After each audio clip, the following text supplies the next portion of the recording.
World leaders gather at a nuclear summit in Brussels to consider the use of nuclear energy to help combat climate change and prevent dependence on Russian energy.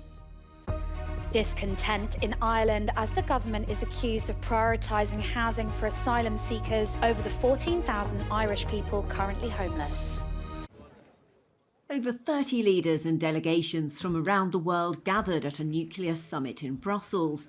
They're thought to be backing the use of nuclear energy to help achieve the goal of a climate-neutral globe, while giving more countries an added sense of economic and security independence, as the war in Ukraine lays bare a dependence on Russian energy over the past decade. The next steps are already taking place, in fact, and these are the many projects that are being developed in many countries in Europe, but also in the global south, in China, even in Russia, in the United States, in Canada, in Korea, in Japan, where we see that nuclear is returning, and I would say in a very important way, in a very dynamic way. Germany is not attending the meeting, as it switched off its last 3 nuclear reactors almost a year ago, completing a process that received wide political support after Japan's Fukushima nuclear reactor disaster in 2011.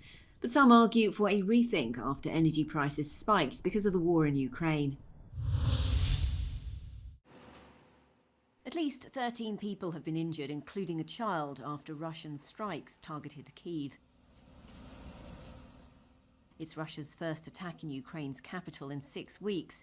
Ukraine's Air Force said Russia launched 2 ballistic missiles and 29 cruise missiles, but Ukrainian air defences intercepted them all.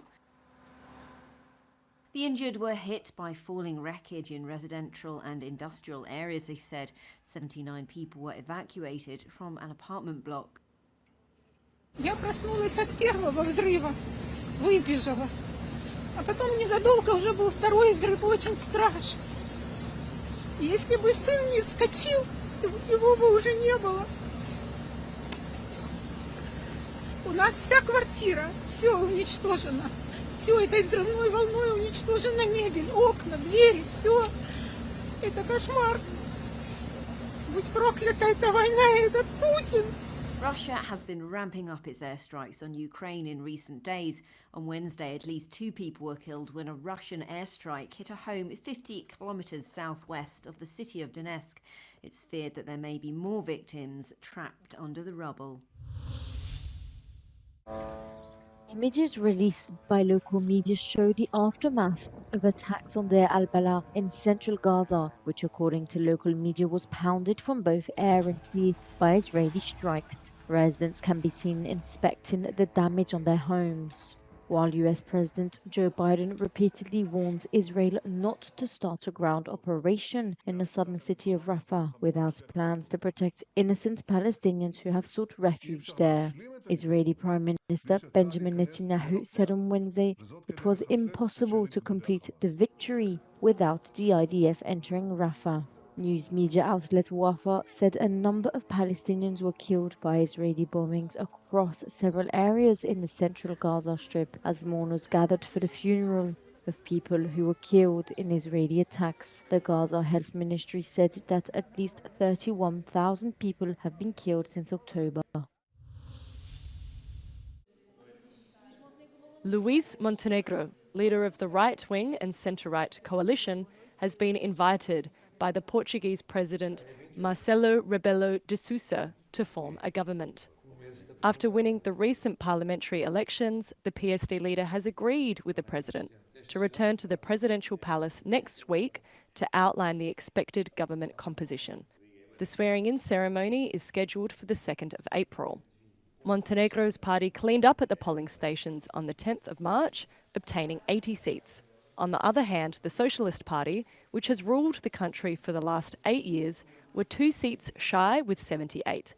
Recent election results have revealed the ongoing rise of the far right in Portugal, with the Conservative Party Chega electing 50 deputies up from 12. Montenegro has rejected rapprochement with the far right and said he is ready to lead a minority government.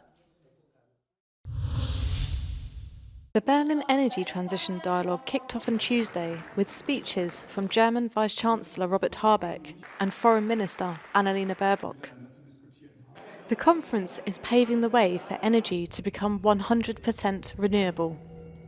We visited one of Berlin's disused airports ahead of the conference to find out exactly how the future of renewables could work. Hier auf dem ehemaligen Flughafen Tegel, was ja eines der größten Entwicklungsprojekte in ganz Europa ist, sind wir die Pioniere, der Anfang dieser Entwicklung.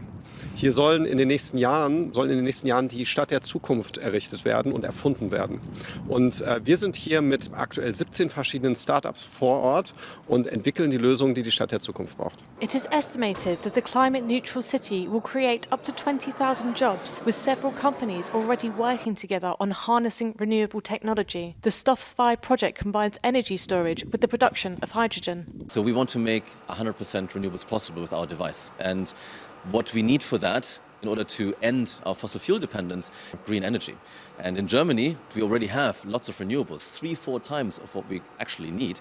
And that problem is just going to increase going forward. So we need to think about battery storage. With Europe determined to wean itself of Russian gas, the HH2E project has been ahead of the curve by trying to develop technology to integrate hydrogen into the main grid.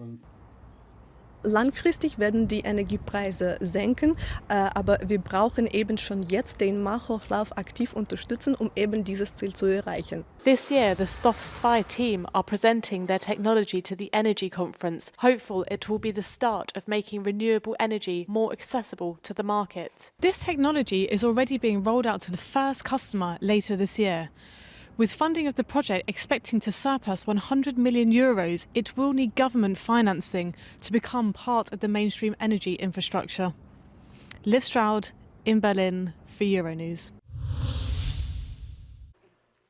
A Polish mine near the Czech border will continue operating for now, following the latest in a series of contradictory court rulings.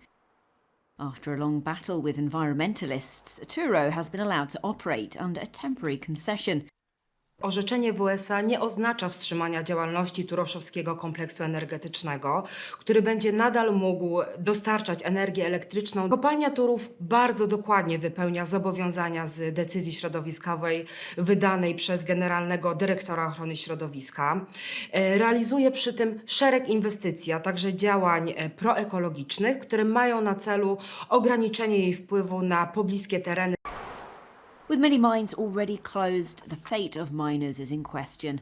Some, however, are trying to train in other professions, like in the green energy sector and wind farms. Szukam innej alternatywy w momencie, gdy moja kopalnia miałaby pójść do likwidacji, żeby mieć możliwość płynnego zmienienia branży. To nie jest zbyt duży problem, ponieważ praca jest podobna. Tutaj na wiatrakach mamy też do czynienia z dużymi maszynami i niebezpieczeństwem jest wysokość.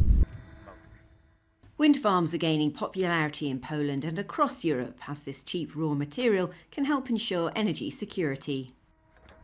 Żeby uzyskać niezależność energetyczną, potrzebujemy stawiać około 30 gigawatów rocznie energii w całej Unii Europejskiej. Jest to ogromny projekt, który zgodnie z przewidywaniami Wind Europe będzie wymagał zatrudnienia w całej Europie około 500 000 osób w całym łańcuchu dostaw. Experts stress that the green transition, so important for the fight against climate change, is also a complex political operation. Dlaczego ważne jest to, aby w przypadku górników ta transformacja była sprawiedliwa, również z politycznego punktu widzenia? Śląsk jest takim regionem w kraju, który ma dosyć silne tendencje ku autonomii. Także tak daleko patrząc, naprawdę jest to odpowiedzialne zadanie dla rządzących w Polsce, żeby tym procesem w prawidłowy sposób zarządzić. The inhabitants of Silesia represent over 12% of Poland's population. Therefore, this is not only a huge human resource for the industry, but also an important political capital.